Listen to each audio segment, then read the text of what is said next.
मैं निदान आप सब लोगों को नमस्कार प्रणाम।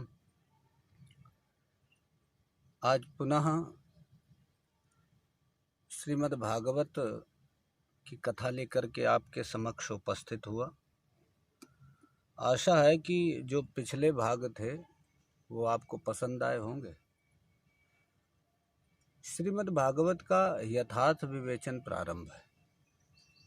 उसके 6 भाग आपके पास उपलब्ध हो चुके और आप लोगों ने बहुत सराहा, बहुत प्रेम किया उनको। आप लोगों ने कमेंट भी किया, मैसेज भी किया, फ़ोन भी किया आप लोगों ने, और मेरा उत्साहवर्धन भी किया। तो उत्साहवर्धन हेतु आपका आभार। आज श्रीमद् भागवत का 7वां भाग आपके समक्ष लेकर के आया। तो जैसे कि प्रक्रिया है, सबसे पहले श्रीमद् भागवत के प्रारंभ करने के मंगलाचरण करेंगे और मंगलाचरण के पश्चात श्रीमद् भागवत कथा में प्रवेश करेंगे। ओम शं नो मित्रः शं वरुणः शं नो भवतवर्यमा शं न इंद्रो बृहस्पतिः शं नो विष्णुरुक्रमः।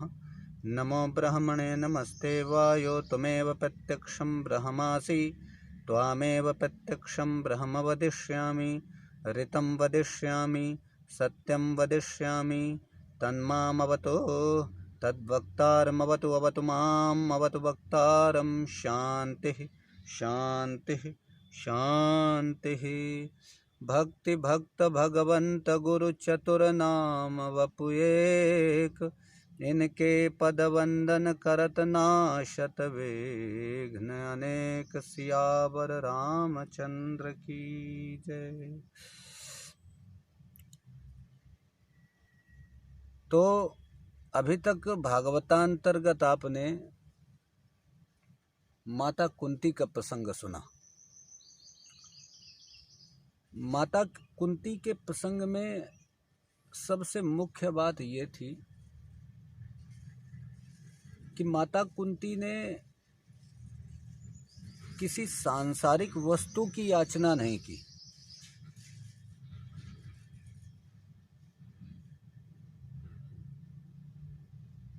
न धन की याचना की, स्त्री पुत्र आदि की भी याचना नहीं की, बल की भी याचना नहीं की, ऐश्वर्य की याचना नहीं की। माता कुंती ने भगवान से मांगा भी तो दीनता मांगी।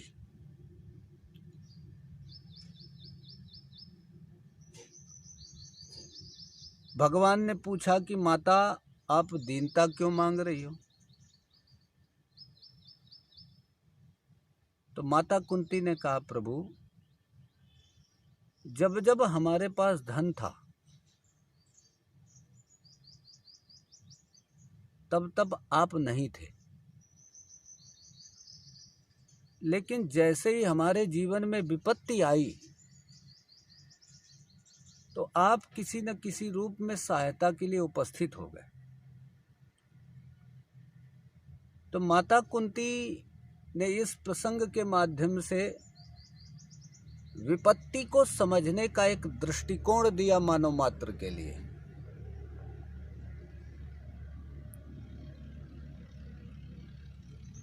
जो विपत्ति को समझ जाता है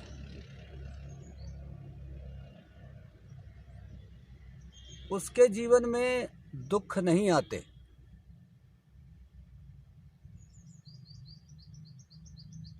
विपत्ति का सदुपयोग करना है, ये माता कुंती ने मानव मात्र को बताया। अब आगे बढ़ते हैं। अब युधिष्ठिर को मोह हो गया। भगवान ने समझाया परंतु युधिष्ठिर के समझ में नहीं आया। अब आप लोग विचार करो कि भगवान किसी को समझाएं उसको समझ में ना आए। वास्तव में भगवान चाहते ही नहीं कि युधिष्ठिर हमारे द्वारा समझे, क्योंकि आज भगवान को अपने भक्ति की महिमा बढ़ानी है। आज भगवान को भीष्म पितामह की महिमा बढ़ानी है। अब भगवान युधिष्ठिर को भीष्म पितामह के पास ले गए और भीष्म पितामह सरशैया पे लेटे हुए हैं। सभी ने भीष्म पितामह को प्रणाम किया और भीष्म पितामह ने भी लेटे लेटे भगवान को प्रणाम किया, सबको नमस्कार किया। अब भीष्म पितामह युधिष्ठिर से बोले कि युधिष्ठिर, बड़ा दुख है मुझे कि तुम्हें और तुम्हारे परिवार को इतने कष्ट उठाने पड़े।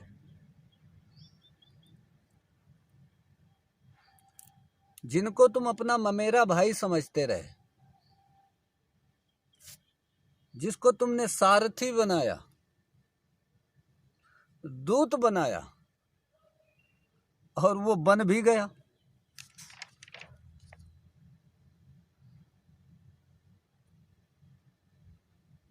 इनकी कृपा तो देखो कि आज मुझे दर्शन देने चले आए। जब लंबे समय तक किसी वस्तु का चिंतन करते हैं हम और आप, तो जिस वस्तु का हम चिंतन करते हैं वो अपनी स्वतंत्रता छोड़ देती है। परमात्मा का यदि आप लगातार चिंतन करते रहेंगे तो परमात्मा है तो वैसे किसी के नियंत्रण में नहीं आता है, सर्वव्यापक है, एक देशीय नहीं होता है। लेकिन जब मनुष्य उस परमपिता परमात्मा का चिंतन करता है तो जो सर्वदेशीय है वो एक देशीय हो जाता है। जो निर्विकार है वो विकारी हो जाता है। जो निराकार है उसका एक आकार हो जाता है। जो अप्रमेय है उसका प्रमेयत्व तो सिद्ध हो जाता है।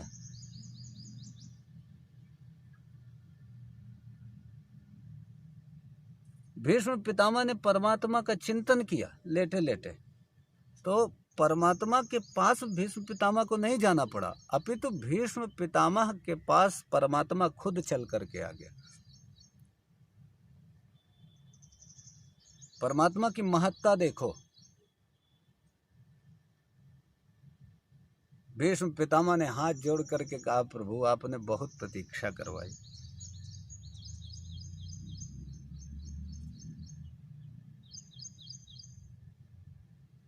अब आप भी थोड़ी प्रतीक्षा करो। देखो इंतजार में कितना मजा है।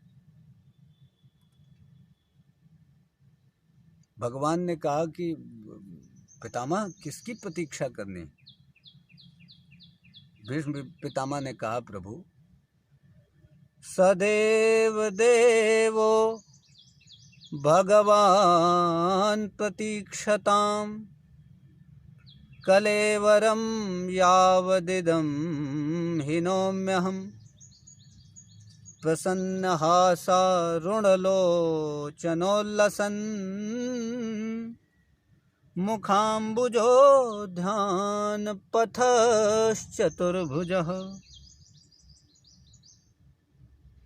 भीष्म पितामह का भाग्य देखो कि सामने परमात्मा है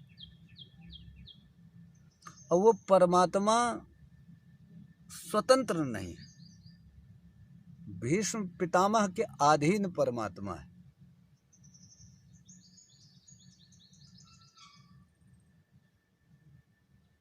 भगवान ने कहा ठीक है, हम इंतजार कर लेंगे।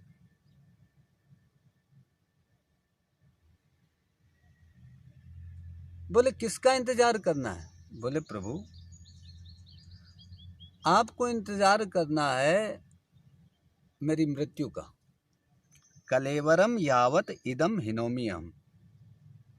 बोले तब तक यहाँ पर खड़े रहो जब तक मैं इस कलेवर का त्याग न कर दूं।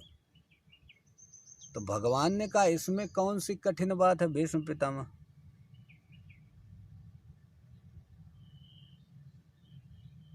भीष्म पितामह ने कहा, प्रभु पूरी बात तो सुनो।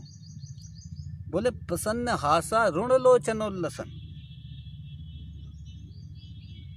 आपका मुख कमल प्रसन्न होना चाहिए।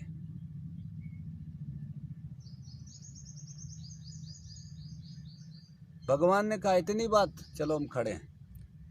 अब भीष्म पितामह ने युधिष्ठिर को दान धर्म, राज धर्म, मोक्ष धर्म, स्त्री धर्म, भगवत धर्म आदि की विस्तृत विवेचना की, विस्तृत उपदेश किया। अब भीष्म पितामह के प्रयाण का समय उपस्थित हुआ। बाण से विद्ध शरीर में कोई थकान नहीं, कोई दर्द नहीं। आपको एक कांटा भी चुभ जाए कितना दर्द होता है। अब भीष्म पितामह के पूरे शरीर में बाण धसे हुए हैं, लेकिन दर्द नहीं है। भगवान की स्तुति करने जा रहे हैं। बड़ी विलक्षण स्तुति है।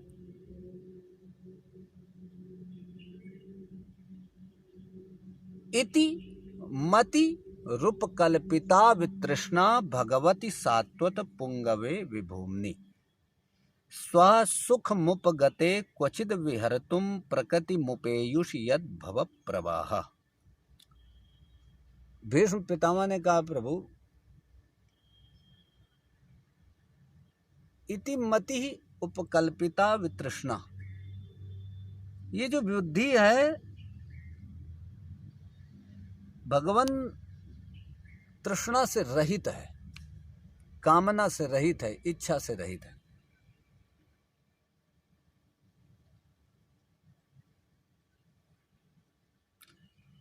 और ये बुद्धि अब आपके श्री चरणों का वर्ण करना चाहती है।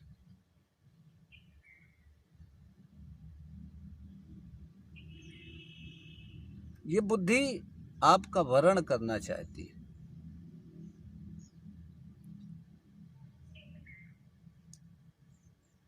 क्योंकि इस बुद्धि ने संसार को देख लिया है, समझ लिया है।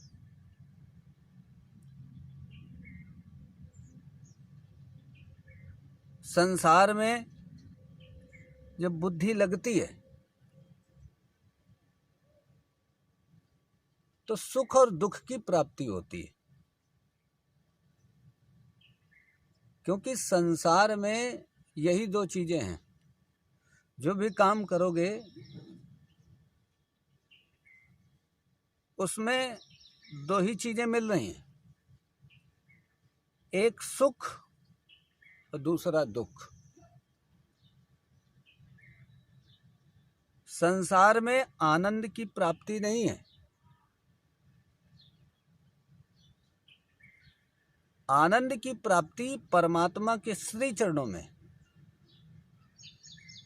और यही बात भीष्म पितामह अपनी स्तुति के द्वारा प्रकट करने जा रहे हैं।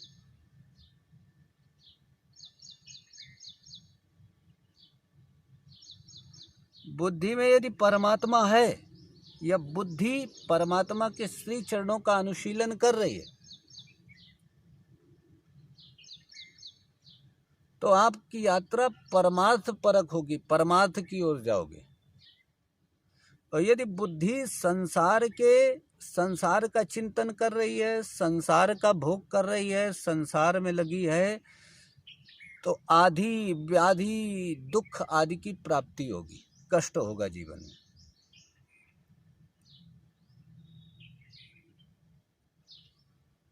भगवान ने कहा कि आपकी बुद्धि को हमारे अंदर ऐसा क्या दिख गया कि आपकी बुद्धि हमारा अनुशीलन करना चाहती है, हमारा वर्ण करना चाहती है। बोले, प्रभु त्रिभुवन कमनम तमाल वर्णम रविकर गौरवराम्बरम दधाने वपुरल ककुलावृताननाब्जं विजय सखे रतिरस्तु में नवद्या। प्रभु आपके इस तमाल वर्ण रूपी रूप को देख करके ये मुग्ध हो गई है, और इसीलिए आपका वर्ण करना चाहती है। और दूसरा, प्रभु आपका स्वभाव भी तो देखो कितना दिव्य है। मुझे वो दृश्य याद आता है जब महाभारत का युद्ध हुआ और मैंने प्रतिज्ञा कर ली आपसे शस्त्र उठवाने की, और आपकी प्रतिज्ञा थी कि महाभारत के युद्ध में आप शस्त्र नहीं उठाएंगे। और मैंने प्रतिज्ञा की, आज जो हरि न शस्त्र गहाऊं तो लाजऊं गंगा जननी को शांतनु सुत न कहूं। प्रभु, मैंने इतनी भीषण प्रतिज्ञा की और उस प्रतिज्ञा की रक्षा के लिए आपके ऊपर भीषण बाण वर्षा की, और प्रभु आपने अपनी प्रतिज्ञा तोड़ दी। भक्त की प्रतिज्ञा को रखने के लिए आपने अपनी प्रतिज्ञा तोड़ दी, और भगवान आप रथ का पहिया लेकर के मारने को दौड़े। अब प्रभु एक बात बताओ, ऐसी परिस्थिति में, ऐसी स्थिति में कोई आपसे प्रेम नहीं करेगा तो क्या करेगा? अरे पीरी मुरीदी का तकाजा यही, तुम हमें चाहो न चाहो हम तुम्हें चाह करें। प्रभु, आपने तो संविधान बना रखा है कि कोई आपको चाहे या न चाहे, लेकिन आप उससे प्रेम करते हैं, आप उससे स्नेह रखते हैं, वात्सल्य रखते हैं। जैसे गाय बछड़े से वात्सल्य रखती है, प्रेम रखती है, उसी प्रकार प्रभु आप जीव मात्र से प्रेम रखते हैं। मैंने जो प्रतिज्ञा की उसकी रक्षा के लिए आपने अपनी प्रतिज्ञा प्रभु तोड़ दी। अस प्रभु छाड़ी भजहि जे आना, थे नर पशु बिनु पूछ बिषाना। जो परमात्मा केवल जीव मात्र के लिए सोचता है, जीवों के कल्याण के लिए लगा हुआ है। एक माँ अपने बालक को यदि थप्पड़ भी मारती है तो उसके दोषों को दूर करने के लिए मारती है, और यदि बालक उस थप्पड़ को लेकर के बैठ जाए कि हमारी माँ ने हमें बहुत मारा, तो ये बालक का दोष है, न कि माँ का दोष। माँ तो अपने बालक को प्रेम ही करती है, और वो प्रेम के अलावा और कुछ जानती भी नहीं। पुत्र से प्रेम करना उसने सीखा है। प्रभु, आप तो प्रेम करते हैं, और जीवों के दुख को दूर करने के लिए कभी कभी आप दंड का विधान कर देते हैं। उसमें जीव आपको दोषी ठहरा देता है।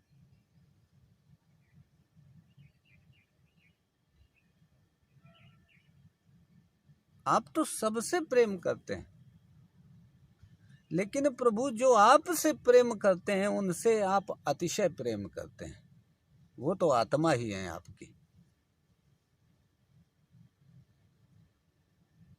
प्रभु, महाभारत के युद्ध में तो आपने पक्षपात की सारी सीमा तोड़ दी।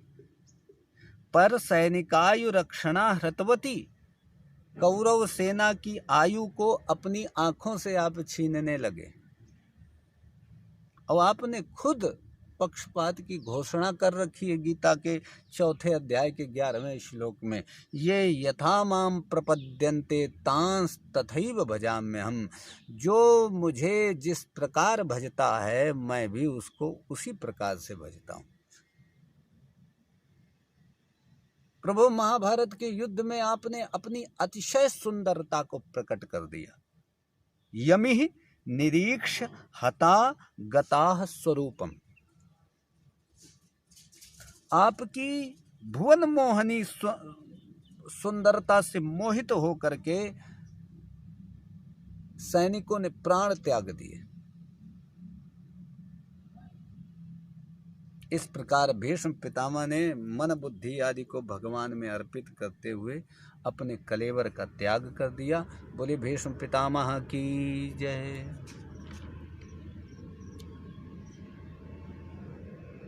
उसके बाद परीक्षित ने भीष्म पितामह का संस्कार आदि किया।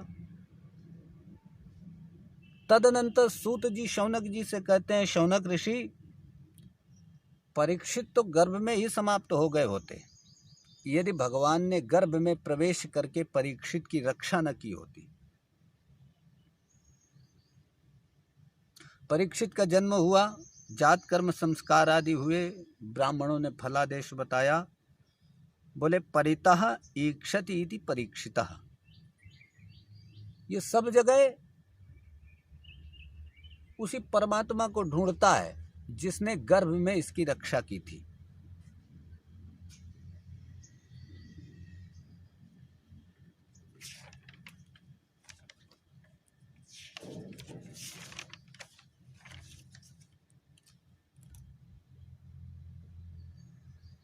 उसके बाद परीक्षित का विवाह उत्तर की बेटी इरावती से हुआ। एक बार परीक्षित दिग्विजय के लिए निकले।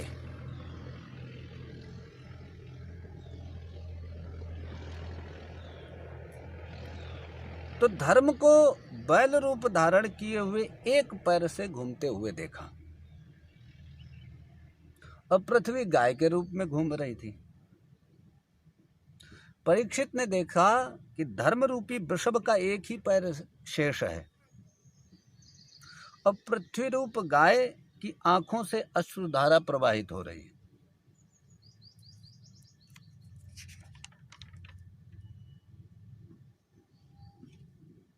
वहीं पर एक राजा के वेश में नीच व्यक्ति गाय को पैरों से मार रहा है।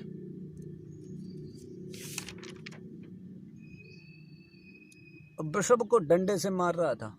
तो वृषभ भयवशात थोड़ा थोड़ा पेशाब कर रहा था। परीक्षित ने देखा तो बहुत कष्ट हुआ। परीक्षित ने कहा, अरे दुष्ट, तू कौन है? इस प्रकार वृषभ और गाय को क्यों सता रहा है? वृषभ से कहा, हे वृषभ, आप डरो मत, मैं इस दुष्ट को दंड दूंगा। तुम ये बताओ कि तुम्हारे 3 पैर किसने काट डाले? किसने मेरे पूर्वजों की कीर्ति को कलंकित किया है? यदि साक्षात इंद्र भी अपराधी होंगे तो मैं उनको भी दंड दूंगा। देखिए, धर्म के 4 चरण होते हैं।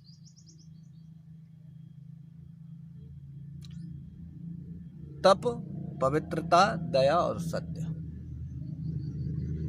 धर्म इन 4 पिलर पे खड़ा हुआ है, 4 पैरों के सहारे खड़ा हुआ है।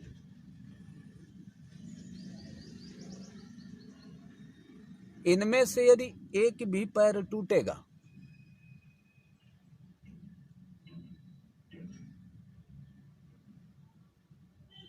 तो धर्म का ह्रास होगा।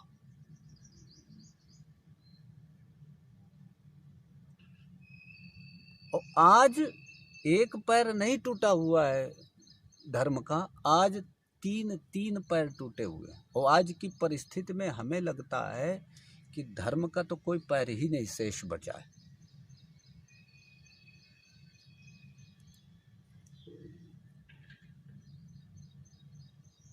तब गर्व के कारण, घमंड के कारण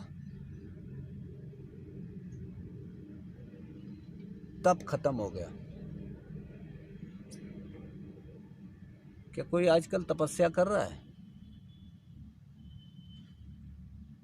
आजकल व्यक्ति से एकादशी का व्रत तो होता नहीं है, जन्माष्टमी का एक व्रत तो कर नहीं पाता है बालक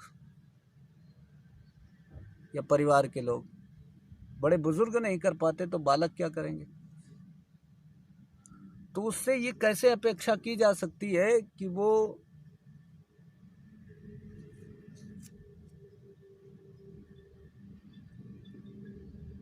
अपने जीवन को तपपूर्ण बनाएगा? उससे कैसे अपेक्षा की जा सकती है कि वो एक सन्यासी बनेगा? आजकल के माँ बाप का बालक यदि चोर बन जाए तो उनको सहन है, लेकिन यदि वो सन्यासी हो जाए तो उसके लिए असहनीय हो जाता है।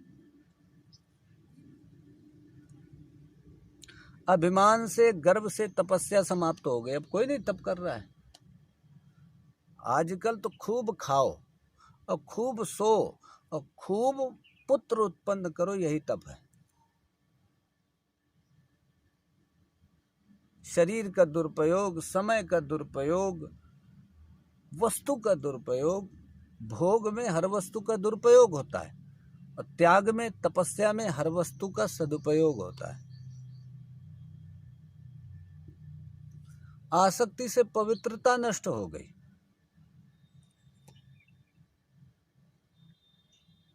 आसक्ति से पवित्रता नष्ट हो गई। आज आप यमुना जी में जाइए या गंगा जी में जाइए, किसी भी नदी में जाइए,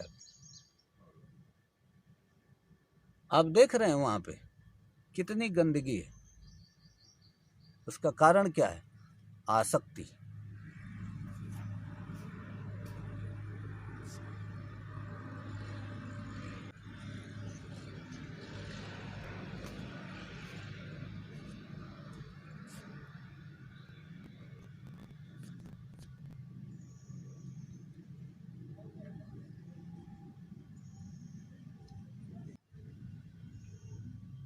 यमुना जी के पास जाओ, आप गंगा जी के पास जाओ, वहां पे देखेंगे आप कितनी गंदगी है। उसका कारण यही है कि आसक्ति और अज्ञान आ गया।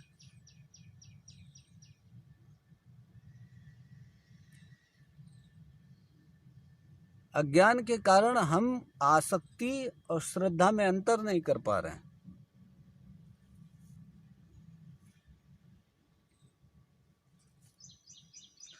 मद के कारण दया नष्ट हो गई। इतना मनुष्य मतवाला हो गया, इतना व्यभिचारी हो गया, इतना नशा आदि करने लगा कि उसके अंदर दया नाम की चीज नहीं बची। आज समाज में देखो तो हर व्यक्ति कोई ना कोई नशा करता है, चाहे वो गुटखा ही खाता हो, कुछ न कुछ जरूर कर रहा है।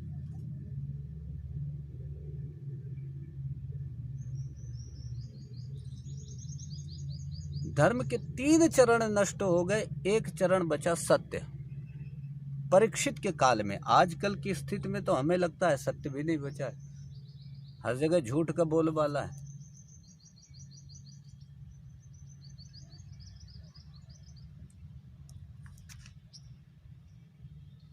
परीक्षित ने तलवार निकाली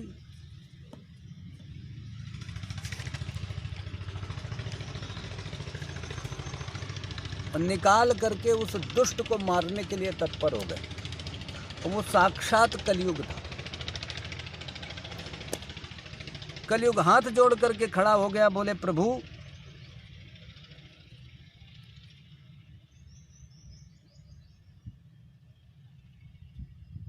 मैं आपके आश्रित हूं, आप मुझे मत मारो, कोई स्थान दे दो, वहां पे रह लेंगे। राजन ने कहा नहीं, तुम मेरे राज्य को त्याग करके चले जाओ। कलयुग ने कहा महाराज कहाँ जाएं, जहां जाते हैं वहीं पे आपका राज्य है, तो जाएंगे तो कहाँ जाएंगे, घूम फिर के आपके ही राज्य में तो रहेंगे।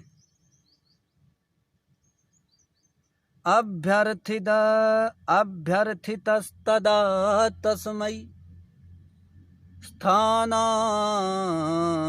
कलये ददौ द्यूतं पानं स्त्रियः सूना यत्र धर्मश्चतुर्विधा।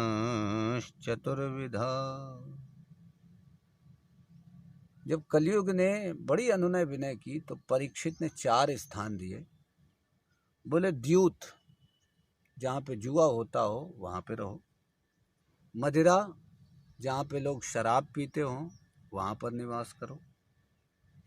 जहाँ पर वेश्यालय हो, स्त्री गमन होता हो वहाँ पर निवास करो। जहाँ पर हिंसा हो, वैर हो वहाँ पर निवास करो। कलयुग ने कहा महाराज ये चारों आपके राज्य में नहीं। देखिए परीक्षित का राज्य कितना दिव्य था कि न तो कोई झूठ बोलता था, न तो कोई जुआ खेलता था, न मदिरा पीता था, न मद था उसके अंदर, न वेश्यालय थे, स्त्री का कहीं पे अपमान नहीं होता था। स्त्री की सुरक्षा और संरक्षा का केंद्र बिंदु था उनका राज्य। हिंसा नहीं होती थी, बैर भाव नहीं था एक दूसरे के प्रति। राजा कैसा हो, राजकाज कैसा चलाना चाहिए, कैसी नीतियां होनी चाहिए, ये हमारे शास्त्रों के द्वारा आप समझ सकते हैं। आज की परिस्थिति में हर व्यक्ति चोर है। चोर का मतलब ये नहीं होता है कि जो चोरी कर रहा है वही चोर नहीं है। जो अपने कर्तव्य का ईमानदारी से पालन नहीं कर रहा है वो भी चोर है। हमने देखा है गलियों में कि सफाई कर्मी झाड़ू लगाते हैं और झाड़ू लगाते समय क्या करते हैं कि जो गंदगी निकलती है उसको नाली में झाड़ करके फेंक देते हैं। अब झाड़ू लगाने से क्या फ़ायदा है? जो गंदगी निकली है उसको एक जगह इकट्ठा किया जाए, फिर उसको डाला जाए कहीं पे एक कूड़ेदान में। यदि नाली में डाल दोगे तो नाली चौक नहीं हो जाएगी। कर्तव्य से बचने के लिए काम चोरी करते हैं, तो क्या ये चोरी नहीं है?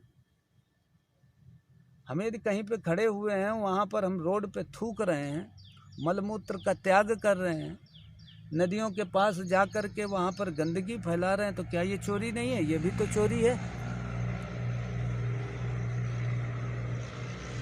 कोई अपने कर्तव्य का पालन ही नहीं कर रहा है, कोई अपने किसी को कर्तव्य का बोध ही नहीं है।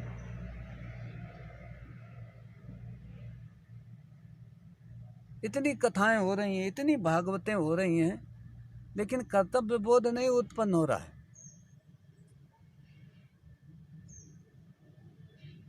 क्योंकि कथावाचक का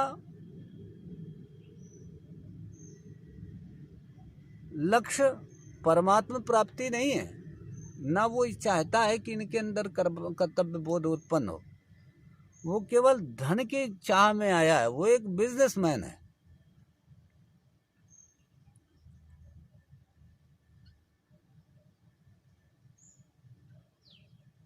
तो उस कथा से कर्तव्य बोध की कैसे प्राप्ति होगी? हमारे शास्त्रों का मूल उद्देश्य कर्तव्य बोध की प्राप्ति कराना है, कर्तव्य बोध को उत्पन्न करना है, और हम कर्तव्य बोध ही भूल गए।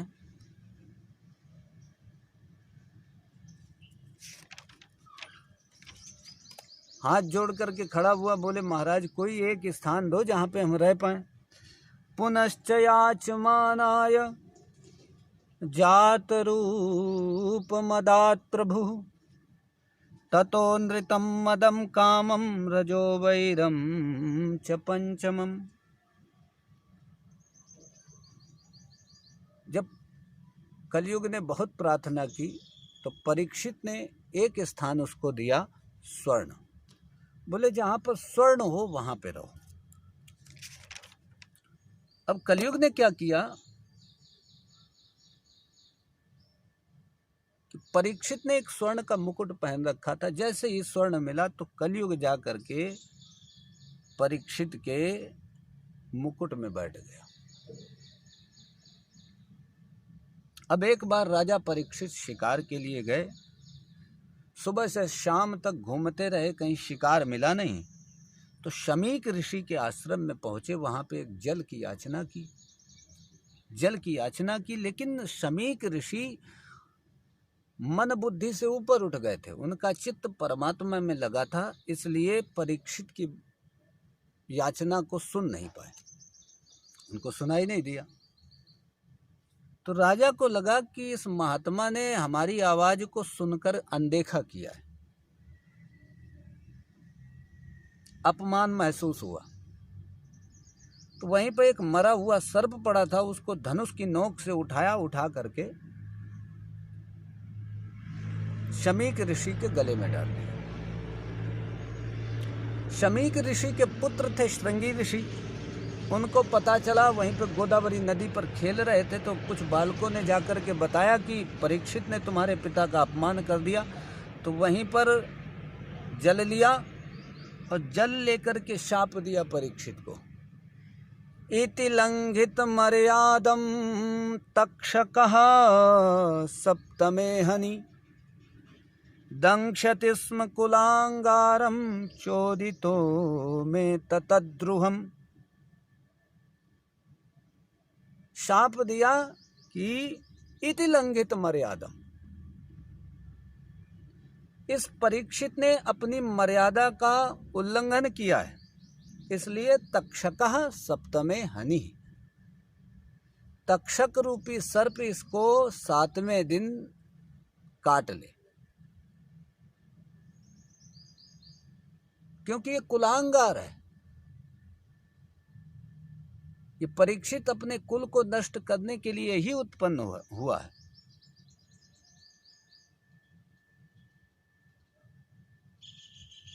और उस सर्प दंश के प्रभाव से यह नष्ट हो जाए।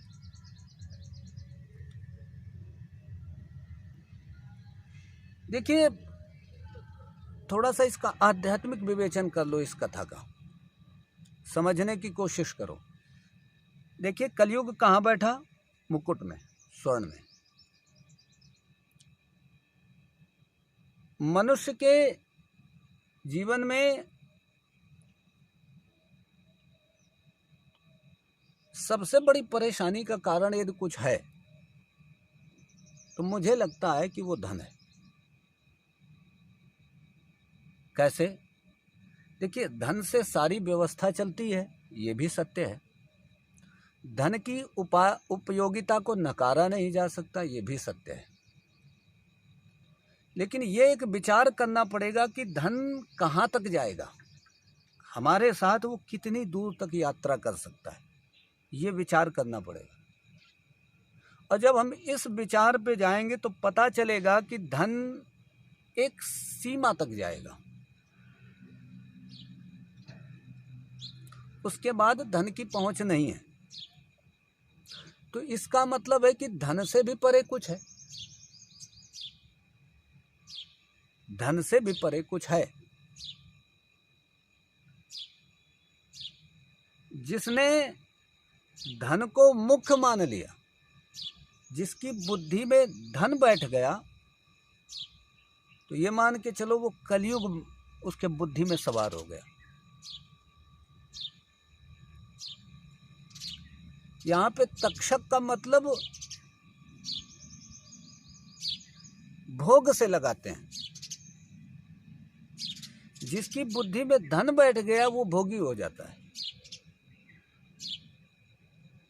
और सर्प को भोग का प्रतीक माना गया है।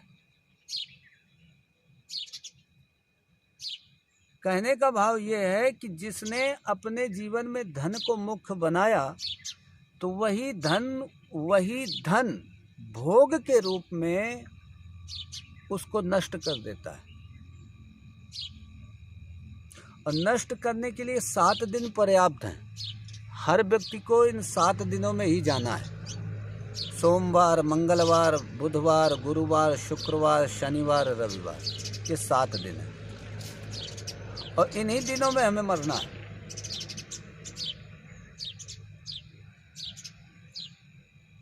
परीक्षित को शाप मिला। अब इधर परीक्षित जब अपने महल में पहुंचे और मुकुट को उतार करके नीचे रखा, तब बोध हुआ। जब तक बुद्धि में धन है तब तक सोचने समझने की शक्ति नहीं रहती। और जब हम धन से दूर होते हैं या धन को अपने आप से दूर करते हैं, तो हम अपनी वास्तविक स्थिति का अवलोकन कर पाते हैं। हम समझ सकते हैं कि अपराध क्या हुआ है।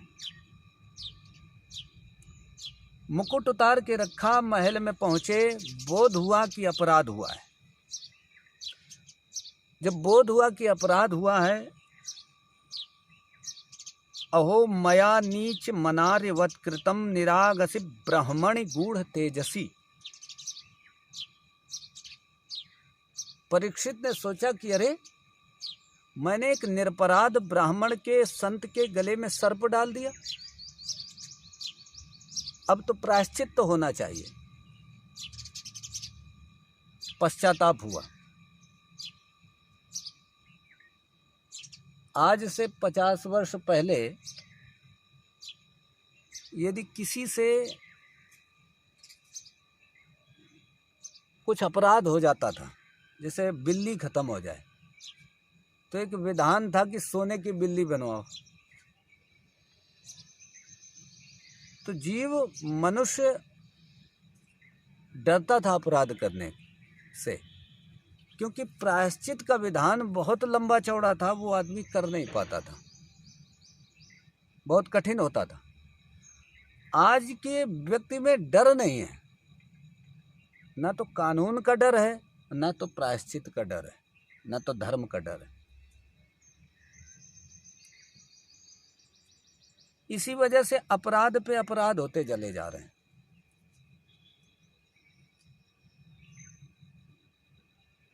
परीक्षित को पश्चाताप हुआ। अब देखिए, परमात्मा की प्राप्ति का तरीका क्या है, भागवत को उत्पन्न करने का तरीका क्या है, ये परीक्षित की कथा को आप समझने की कोशिश करें तो आप समझ लेंगे कि भागवत की उत्पत्ति कैसे होती है। भागवत केवल एक पुस्तक नहीं है, भागवत तो बिखरा हुआ है समाज में, और हम अपने ऑब्जर्वेशन के द्वारा उसको इकट्ठा करते हैं। एक एक बिंदु पे जब हम अवलोकन करने लगते हैं, एक एक बिंदु का अवलोकन करने लगते हैं, तो वो सारी चीज़ें इकट्ठे होकर के हमारे दिमाग में आती हैं और वही हमारे निष्ठा में बदलती हैं, वही निष्ठा भागवत बनती है। परमात्मा के प्रति जो निष्ठा है, परमात्मा के प्रति जो सेवा है, वही तो भागवत है।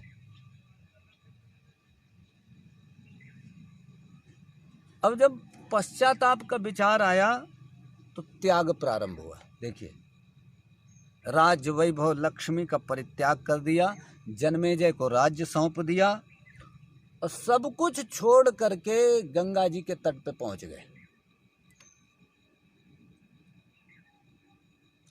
आमरण अनशन व्रत लेकर के वहीं पे बैठ गए।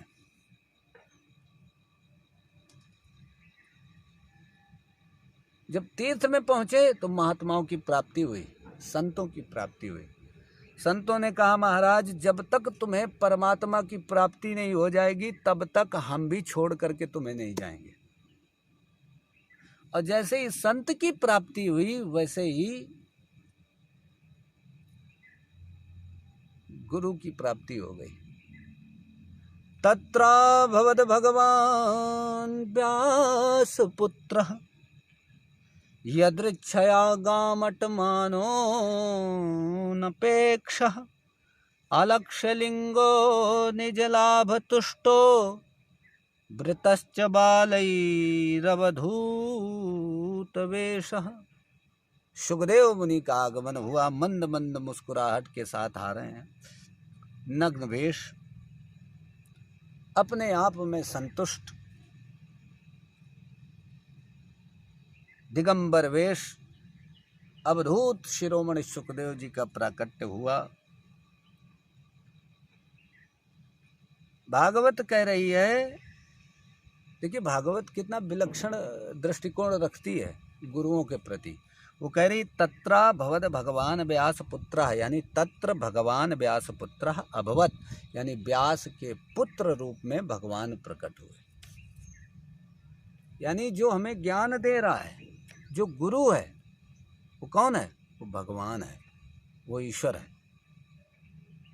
सभी अपने अपने स्थान पर खड़े हो गए, सम्मान किया। वेदव्यास जी कहते हैं कि आज मैं बड़ा प्रसन्न हूँ,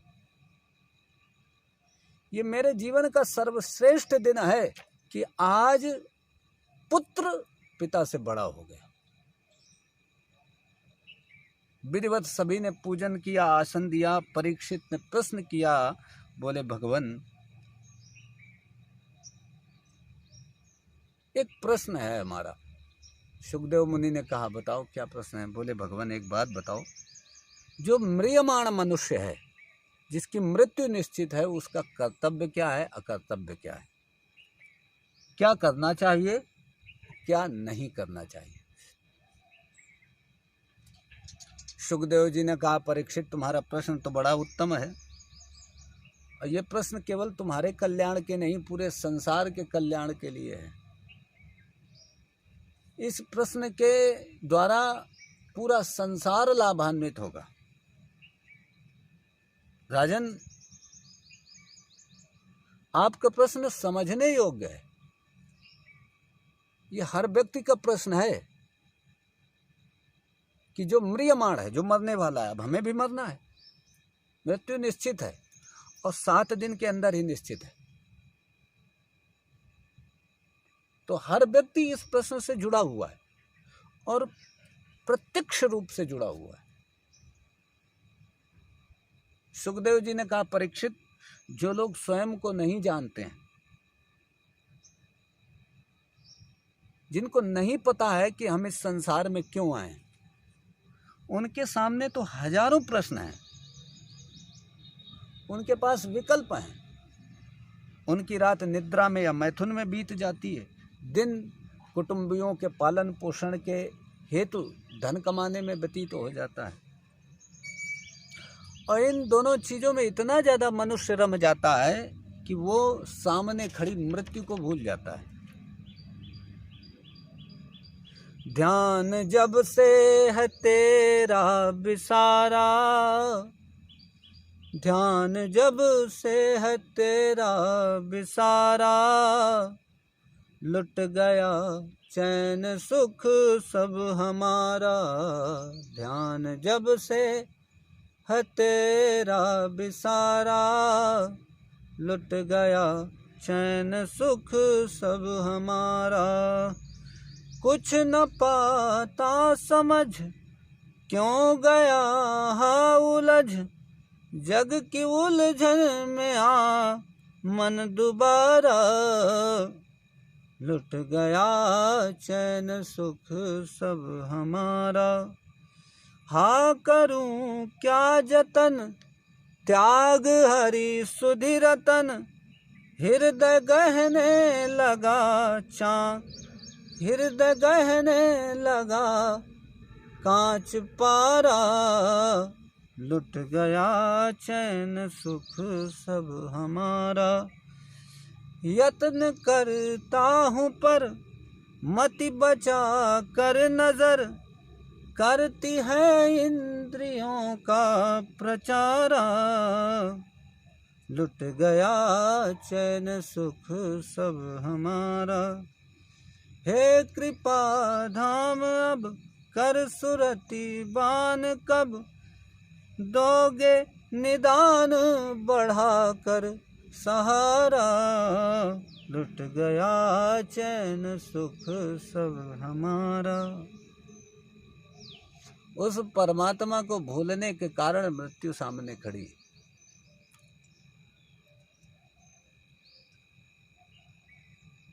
यदि उस परमात्मा से प्रीति की जाए, उस परमात्मा के चरणाश्रित हो लिया जाए, तो मृत्यु रूपी भय समाप्त हो जाए।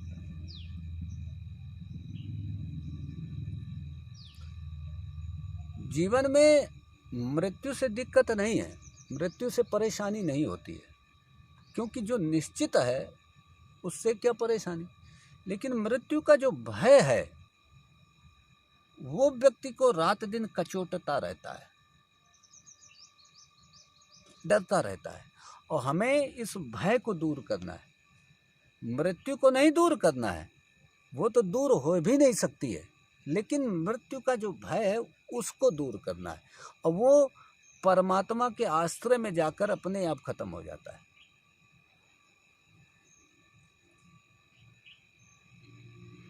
एक किसान था, उसका एक पुत्र था, उसको हैजा हो गया। अकेला पुत्र, किसान ने खूब इलाज कराया लेकिन वो बचा नहीं, समाप्त हो गया। किसान ज्ञानी था, पत्नी को उसने समझाया कि देखो जो होना था वो हो गया, दुखी मत हो। लेकिन पत्नी को संतोष नहीं हुआ।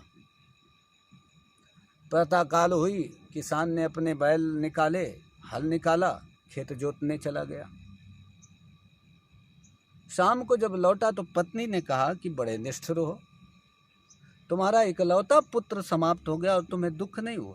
किसान बोला, अरे देवी, मैंने रात्रि में एक बड़ा प्यारा स्वप्न देखा था कि मैं राजा हूँ, बहुत सारी रानियां हैं, बहुत सारे पुत्र हैं, बहुत धन धान्य है, और प्रातः काल जगह तो कुछ नहीं था। तो अब देवी ये बताओ कि मैं उस स्वप्न का शोक करूं जिसमें मैं राजा था, या इस पुत्र का शोक करूं? तो दोनों मिथ्या हैं, ना तो मैं राजा हूं ना तो मैं पिता हूं।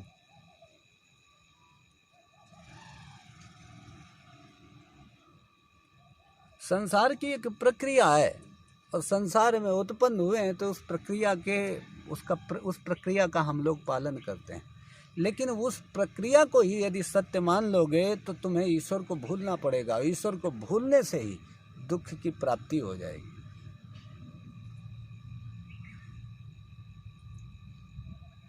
सुखदेव जी ने कहा, परीक्षित कल्याण चाहते हो तो एकमात्र ईश्वर से प्रेम करो।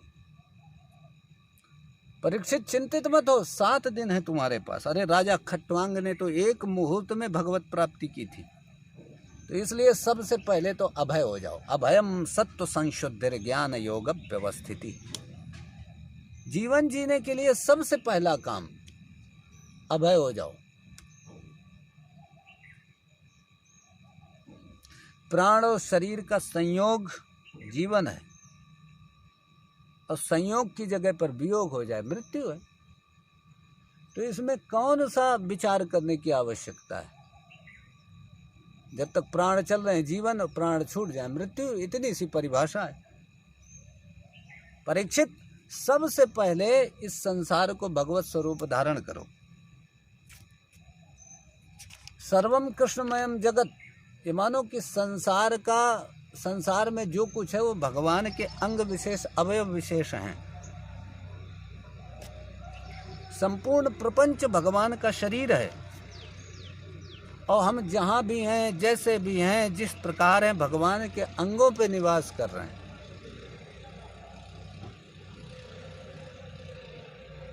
इससे परीक्षित राग द्वेष की निवृत्ति हो जाएगी। निज प्रभुमय देखहि जगत के ही सन करहि विरोध। विरोध समाप्त हो जाएगा, समता में स्थित हो जाओगे।